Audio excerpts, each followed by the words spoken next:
ਸਮਾਧ ਕਹਿੰਦੇ ਆ ਤੇ ਸਮਾਧ ਵਿੱਚ ਜਾ ਕੇ ਲੋਕ ਇਬਾਦਤ ਉਹ ਕਰਦੇ ਆ ਆਦੀ। ਠੀਕ ਹੈ। ਜਿਵੇਂ ਅਸੀਂ ਮਸਜਿਦਾਂ 'ਚ ਇਬਾਦਤ ਕਰਦੇ ਹਾਂ, ਅੱਛਾ ਅੱਛਾ ਉਵੇਂ ਉਹ ਉਸੇ ਜਾ ਸਹੀ। ਕਰਦੇ ਆ। ਅੱਛਾ ਲੜਾਈ ਝਗੜੇ ਕੋਈ ਨਹੀਂ ਹੁੰਦੇ ਆ, ਅੱਛਾ। ਰਲ ਮਿਲ ਤੇ ਰਹਿੰਦੇ ਆ ਸਲੂਕ ਨਾਲ। ਤੇ ਉਹ ਆਪਣਾ ਫਿਰ ਸਮਾਨ ਸਮੂਨ ਸਾਰਾ ਲੈ ਗਏ ਸੀ ਇਹਦੀ ਗੱਲ? ਨਹੀਂ ਜੀ, ਕੋਈ ਲੈਣ ਲੈ ਗਏ, ਕੋਈ ਨੱਪ ਗਏ, ਕੋਈ ਕਿਵੇਂ ਆਦਾ ਲੈ ਗਏ, ਕਿ ਗੱਡਾਂ ਗੁੱਡਾਂ ਜਿਨ੍ਹਾਂ ਦੀ ਆਈਆਂ ਉਹ ਲੈ ਗਏ। ਠੀਕ, ਸਹੀ। ਮਤਲਬ ਵੈਸੇ ਸਾਰਾ ਕੁਝ ਇੱਥੇ ਹੀ ਰਹਿ ਗਿਆ। ਹਾਂਜੀ।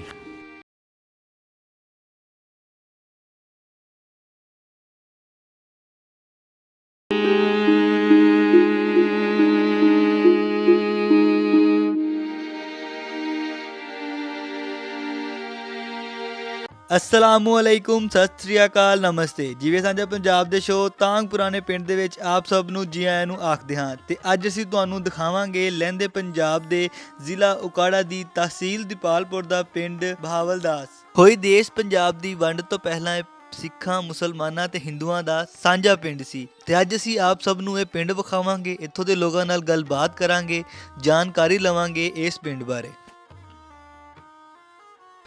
अस्सलाम वालेकुम बाबा जी। ਵਾਲੇਕੁਮ ਸਲਾਮ। ਕੀ ਹਾਲ ਚਾਲ ਹੈ ਜੀ? ਅੱਲਾ ਦਾ ਕਰਮ ਹੈ ਜੀ। ਨਾਮ ਕੀ ਬਾਬਾ ਜੀ ਤੁਹਾਡਾ? ਅਤਾ ਮੁਹੰਮਦ। ਅਤਾ ਮੁਹੰਮਦ। ਤੇ ਵਾਲਦ ਸਾਹਿਬ ਦਾ? ਨੂਰ ਮੁਹੰਮਦ। ਠੀਕ। ਅੱਛਾ ਬਾਬਾ ਜੀ, ਤੁਸੀਂ ਇੱਥੇ ਦੇ ਲੋਕਲ ਹੀ ਰਹਿਣ ਵਾਲੇ ਜੇ ਕਿ ਮਹਾਜਰ ਹੋ ਕੇ ਆਏ ਸੀ ਤੁਸੀਂ? ਲੋਕਲ ਹੈ। ਲੋਕਲ ਰਹਿਣ ਵਾਲੇ ਜੀ, ਸਹੀ। ਤੇ ਇਹ ਆਪਣਾ ਜਿਹੜਾ ਪਿੰਡ ਹੈਗਾ ਬਹਾਵਲਦਾਸ, ਇਹ ਬਾਬਾ ਜੀ ਕੱਚਾ ਹੁੰਦਾ ਸੀ ਕਿ ਪੱਕਾ? ਕੱਚਾ ਸੀ। ਕੱਚਾ ਸੀ ਸਾਰਾ? ਹਾਂਜੀ। ਕੋਈ ਮਤਲਬ ਕੋਈ ਘਰ, ਕੋਈ ਡੇਰਾ, ਕੋਈ ਪੱਕਾ, ਕਿ ਕੱਚਾ ਹੀ ਸੀ ਸਾਰਾ? ਕੱਚਾ ਹੀ ਸੀ। ਕੱਚਾ ਹੀ ਸੀ, ਠੀਕ। ਤੇ ਇਹ ਖੂਹ ਕਿੰਨੇ ਕੁ ਹੁੰਦੇ ਸੀ?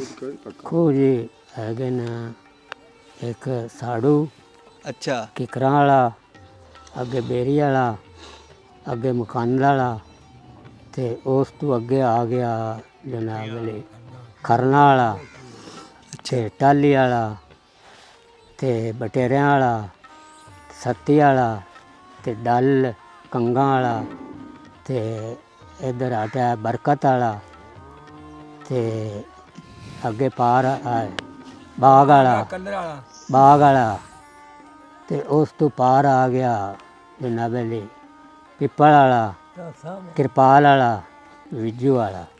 ਸਹੀ। ਇਹ ਖੂਹ ਹੈ ਸਾਰਾ। ਇਹਦਾ ਮਤਲਬ ਕਿ ਬਾਬਾ ਜੀ ਪਿੰਡ ਆਪਣਾ ਵਾਵਾ ਵੱਡਾ ਸੀ ਜਿੰਨੇ ਤੁਸੀਂ ਖੂਹ, ਇਹ ਖੂਹ ਸੀ ਕਿ ਖੂਹੀਆਂ ਸੀ? ਹਾਂਜੀ, ਖੂਹ ਸੀ। ਖੂਹ ਸੀ।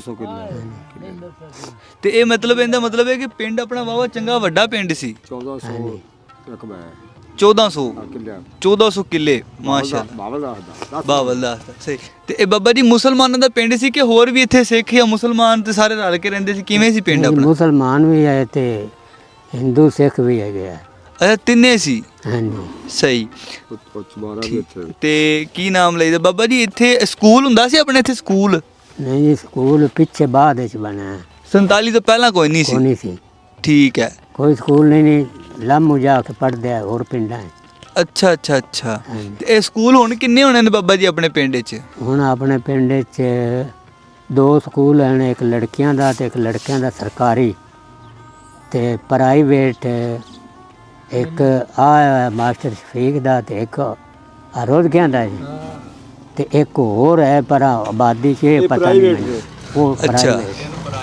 ਹਾਂਜੀ, ਉਹਨਾਂ ਦਾ ਮੈਨੂੰ ਕੋਈ ਸ਼ੋਰ ਨਹੀਂ ਜਿਹੜਾ ਆਬਾਦੀ। ਤੇ ਆਪਣੇ ਪਿੰਡ 'ਚ ਬਾਬਾ ਜੀ ਕੋਈ ਪੁਰਾਣੀ ਨਿਸ਼ਾਨੀ, ਜਿਵੇਂ ਮਤਲਬ ਕਿ ਆਪਣੀ ਪੁਰਾਣੀ 47 ਤੋਂ ਪਹਿਲੇ ਮਸਜਿਦ ਹੋਵੇ ਜਾਂ ਉਹਨਾਂ ਨੇ ਕੋਈ ਆਪਦੀ ਇਬਾਦਤਗਾਹ ਬਣਾਈ ਹੋਵੇ, ਇੰਝ ਦੀ ਕੋਈ ਚੀਜ਼ ਹੈਗੀ ਹੈ? ਉਹਨਾਂ ਦੀ ਇਬਾਦਤਗਾਹ ਉਹੀ ਆਈ ਹੈ ਜਿਹੜੀ ਤੁਸੀਂ ਵੇਖਿਆ ਨੇ। ਅੱਛਾ। ਤੇ ਬਾਕੀ ਦੇ ਮਸਜਿਦਾਂ ਦੋ ਆਈਆਂ। ਮਸਜਿਦਾਂ 2 ਸੀ ਕਿ 1? 2, ਇੱਕ ਹਸਨ ਰੋਡਾ ਤੇ ਇੱਕ ਇਹ। ਇਹ ਕੱਚੀਆਂ ਸੀ ਕਿ ਪੱਕੀਆਂ ਬਾਬਾ ਜੀ ਪਹਿਲਾਂ? ਪਹਿਲੇ ਕੱਚੀਆਂ ਆਈਆਂ, ਇਹਦੇ 'ਚ ਬੜੇ ਨਮਾਜ਼ੀ ਹੁੰਦੇ ਆ, ਪੱਕੀਆਂ ਬਣੀਆਂ ਤਾਂ ਹੁਣ ਨਮਾਜ਼ੀ ਵੀ ਨਹੀਂ ਲੱਭਦੇ। ਸਹੀ। ਵੀ ਪਹਿਲੇ ਕਹਿ ਲਓ ਮਸੀਤਾਂ ਕੱਚੀਆਂ, ਨਮਾਜ਼ੀ ਪੱਕੇ ਸੀ। ਹਾਂਜੀ, ਤੇ ਹੁਣ ਮਸੀਤਾਂ ਪੱਕੀਆਂ ਤੇ ਨਮਾਜ਼ੀ ਕੱਚੇ ਨੇ। ਨਮਾਜ਼ੀ ਕੱਚੇ। ਬਿਲਕੁਲ ਸਹੀ। ਤੇ ਇਹ ਬਾਬਾ ਜੀ ਨਾਮ ਕੀ, ਜਿਵੇਂ ਹੁਣ ਮਤਲਬ ਕਿ ਮਸਜਿਦ ਦਾ ਤੁਸੀਂ ਨਾਮ ਦੱਸਿਆ, ਜਿਹੜੀ ਜਿੱਥੇ ਉਹ ਇਹਨਾਂ ਦੀ ਇਬਾਦਤਗਾਹ ਬਣੀ, ਉਹਦਾ ਨਾਮ ਕੀ ਲੈਂਦੇ ਨੇ ਪਿੰਡ ਦੇ, ਕੀ ਉਹਨੂੰ ਕਹਿੰਦੇ ਸੀ?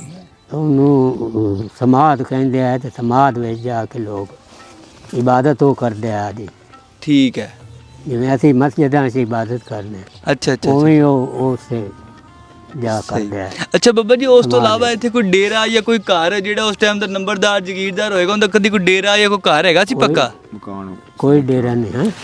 ਇਹ ਹੈ ਜੀ ਇੱਥੇ ਬਣੀ ਪੁਰਾਣੀ ਸਮਾਧ, ਜਿਹੜੀ ਕਿ ਸਮਾਧ ਬਹਾਵਲਦਾਸ ਦੇ ਨਾਮ ਤੋਂ ਮਸ਼ਹੂਰ ਹੈ। ਤੇ ਇਸ ਪਿੰਡ ਦਾ ਨਾਮ ਵੀ ਇਸ ਸਮਾਧ ਤੋਂ ਹੀ ਜਾਣਿਆ ਜਾਂਦਾ ਹੈ, ਬਹਾਵਲਦਾਸ।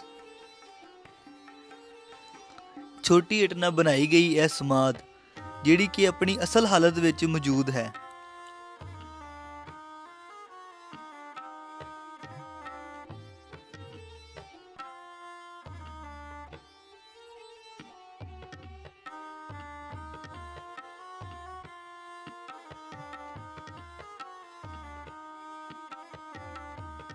ਤੇ ਇਸ ਸਮਾਧ ਦੇ ਬਿਲਕੁਲ ਨਾਲ ਇਹ ਪਿੱਪਲ ਵੀ ਪੁਰਾਣਾ ਹੀ ਖੜਾ ਹੈ।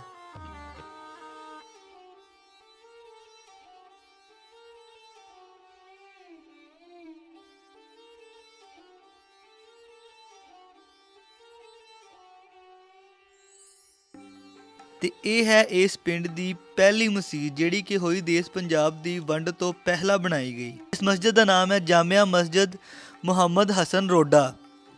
ਕਿਹਾ ਜਾਂਦਾ ਹੈ ਕਿ ਇਹ ਜਿਹੜੇ ਬਜ਼ੁਰਗ ਨੇ ਮਸਜਿਦ ਬਣਾਈ, ਉਹ ਆਪਣੇ ਸਿਰ ਤੇ ਇੱਟਾਂ ਢੋਂਦੇ ਰਹੇ ਤੇ ਉਹੀ ਇੱਟਾਂ ਢੋਣ ਕਰਕੇ ਉਹਨਾਂ ਦਾ ਸਿਰ ਗੰਜਾ ਹੋ ਗਿਆ ਤੇ ਉਹਨਾਂ ਦਾ ਗੰਜੇ ਸਿਰ ਨੂੰ ਰੋਡਾ ਕਿਹਾ ਜਾਂਦਾ ਹੈ। ਤੇ ਉਹਨਾਂ ਦੇ ਹੀ ਨਾਮ ਤੋਂ, ਇਹ ਹਸਨ ਰੋਡਾ ਜੀ ਦੇ ਨਾਮ ਤੋਂ ਮਸਜਿਦ ਦਾ ਨਾਮ ਰੱਖਿਆ ਗਿਆ।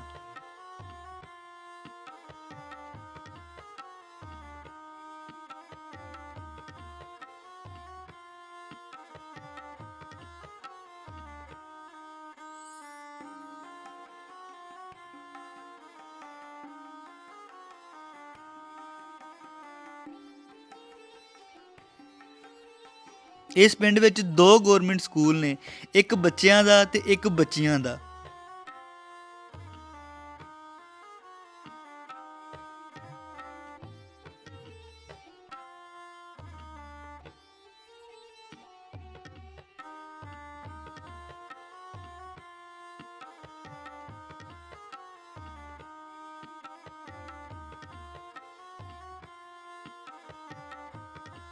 ਤੇ ਪਿੰਡ ਤੋਂ ਬਾਰ-ਬਾਰ ਆ ਕੇ ਇਹ ਉਹ ਜਗ੍ਹਾ ਹੈ ਜਿੱਥੇ ਸੀਵੇ ਹੋਇਆ ਕਰਦੇ ਸੀ।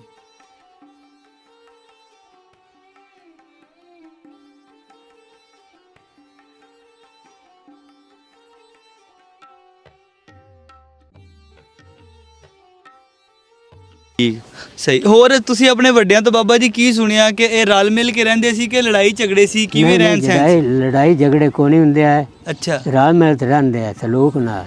ਤੇ ਬਾਬਾ ਜੀ ਵੰਡ ਤੋਂ ਬਾਅਦ ਕਦੀ ਕੋਈ ਪਿੰਡ ਵੇਖਣ ਆਇਆ ਜਿਹੜੇ ਇੱਥੋਂ ਗਏ ਸੀ ਸਿੱਖ ਜਾਂ ਹਿੰਦੂ? ਨਹੀਂ, ਬਾਅਦ ਵਿੱਚ ਕੋਈ ਨਹੀਂ ਆਇਆ। ਕੋਈ ਵੀ ਨਹੀਂ ਆਇਆ ਪਿੰਡ ਵੇਖਣ? ਕੋਈ ਨਹੀਂ ਆਇਆ।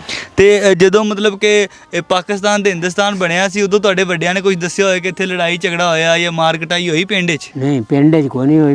ਉਹ ਰਾਹ ਵਿੱਚ ਹੁੰਦੀ ਗਈ। ਉਹ ਉਦੋਂ ਆਉਂਦਿਆਂ ਨੂੰ ਹੁੰਦੀ ਰਹੀ ਤੇ ਇੱਧਰ ਜਾਂਦਿਆਂ ਨੂੰ ਹੁੰਦੀ ਰਹੀ। ਸਹੀ। ਪਿੰਡ 'ਚ ਅਮਨੋ ਮਾਨ ਗਏ ਨੇ ਇੱਥੋਂ? ਅਮਨੋ ਮਾਨ ਚਲੇ ਗਏ। ਸਹੀ। ਤੇ ਆਪਣਾ ਫਿਰ ਸਮਾਨ ਸਾਰਾ ਲੈ ਗਏ ਸੀ? ਇਹਦੀ ਗੱਲ ਨਹੀਂ ਜੀ, ਕੋਈ ਲੈਣ ਲੈ ਗਏ, ਕੋਈ ਨੱਪ ਗਏ, ਕੋਈ ਕਿਵੇਂ ਆਦਾ ਲੈ ਗਏ, ਤੇ ਗੱਡਾਂ ਗੁੱਡਾਂ ਜਿਨ੍ਹਾਂ ਦੀ ਆਈਆਂ ਉਹ ਲੈ ਗਏ। ਠੀਕ। ਸਹੀ। ਮਤਲਬ ਵੈਸੇ ਸਾਰਾ ਕੁਝ ਇੱਥੇ ਹੀ ਰਹਿ ਗਿਆ। ਹਾਂਜੀ। ਤੇ ਬਾਬਾ ਜੀ ਜਿਹੜਾ ਬਹਾਵਲ ਦਾਸ ਆਪਣੇ ਪਿੰਡ ਦਾ ਨਾਮ ਪਿਆ, ਇਹ ਪੁਰਾਣਾ ਨਾਂ ਹੀ ਚੱਲਦਾ ਹੁੰਦਾ? ਹਾਂਜੀ। ਤੇ ਇਹ ਕਦੀ ਕੋਈ ਤੁਹਾਡੇ ਵੱਡਿਆਂ ਨੇ ਦੱਸਿਆ ਕਿ ਬਹਾਵਲ ਦਾਸ ਕੌਣ ਸੀ, ਇਹ ਕੀ ਸੀ? ਨਹੀਂ, ਇਹ ਕੋਈ ਨਹੀਂ। ਇਹ ਆਂਦੇ ਬਹਾਵਲ ਦਾਸ ਹੈ। ਅੱਛਾ। ਨਹੀਂ, ਬਹਾਵਲ ਦਾਸ ਦਾ ਨਾਂ ਅੱਗੇ ਦਾ ਹੀ ਹੈ। ਆਪਣੇ ਨਾਲ ਕਿਹੜੇ ਪਿੰਡ ਲੱਗਦੇ ਨੇ ਜੀ? ਸਹੀ। ਕਿਹੜੇ ਪਿੰਡ ਦੱਸੇ ਬਾਬਾ ਜੀ, ਦੁਬਾਰਾ ਦੱਸਣਾ। ਸਰਦਾਰ ਕੇ, ਅੱਛਾ, ਫਸੇਲ ਤੇ ਪੀਰ ਗੋਦਾ ਤੇ ਡੋਲਾ ਪੁਖਤਾ, ਸਹੀ, ਲੁਹਾਰੀ ਵਾਲਾ। ਬਸ ਇਹ ਵੀ ਰਲਵੇਂ ਸੀ ਕਿ ਮੁਸਲਮਾਨਾਂ ਦਾ ਵੀ ਕੋਈ ਪਿੰਡ ਪੱਕਾ ਸੀ? ਨਹੀਂ, ਇਹ ਰਲਵੇਂ ਨਹੀਂ ਹੈ। ਸੁਣੀ ਸੁਣਾਈ ਕਰਦੇ। ਸੇਵੇ ਹੁੰਦੇ ਸੀ? ਸੇਵੇ ਸਿਵੇ। ਸਹੀ। ਉਹ ਪਿੰਡੋਂ ਬਾਹਰ ਕੀ ਪਿੰਡ ਦੇ ਵਿੱਚ ਹੀ ਸੀ? ਨਹੀਂ ਜੀ, ਇੱਥੇ ਕਬਰਸਤਾਨ ਦੇ ਨਾਲ ਹੀ। ਕਬਰਸਤਾਨ ਦੇ ਨਾਲ ਪਿੰਡੋਂ ਬਾਹਰ। ਸਹੀ। ਮਤਲਬ ਪੁਰਾਣੀ ਨਿਸ਼ਾਨੀ ਬਾਬਾ ਜੀ ਸਮਾਧ, ਮਸਜਿਦ ਤੇ ਸੇਵੇ 3 ਹੀ ਨੇ ਪਿੰਡ 'ਚ? ਹਾਂਜੀ। ਸਹੀ। ਠੀਕ ਹੋ ਗਿਆ ਬਾਬਾ ਜੀ, ਬੜੀ ਮਿਹਰਬਾਨੀ, ਤੁਸੀਂ ਸਾਨੂੰ ਟਾਈਮ ਦਿੱਤਾ, ਬਹੁਤ ਸ਼ੁਕਰੀਆ। ਇਹ ਜੀ ਪਿੰਡ ਤੋਂ ਥੋੜਾ ਜਿਹਾ ਬਾਹਰ ਨਿਕਲ ਕੇ ਇੱਥੇ ਇੱਕ ਸਿਹਤ ਮਰਕਜ਼ ਹੀ ਹੈ, ਬੁਨਿਆਦੀ ਮਰਕਜ਼ ਸਿਹਤ ਬਹਾਵਲ ਦਾਸ। ਤੇ ਅੱਜ ਅਸੀਂ ਤੁਹਾਨੂੰ ਪਿੰਡ ਵਿਖਾਇਆ ਲਹਿੰਦੇ ਪੰਜਾਬ ਦੇ ਜ਼ਿਲ੍ਹਾ ਉਕਾੜਾ ਦਾ ਪਿੰਡ ਬਹਾਵਲ ਦਾਸ। ਇਸ ਤਰ੍ਹਾਂ ਦੀਆਂ ਮਜ਼ੀਦ ਵੀਡੀਓਜ਼ ਲੈ ਕੇ ਹਾਜ਼ਰ ਹੁੰਦੇ ਰਵਾਂਗੇ। ਰੱਬ ਰਾਖਾ।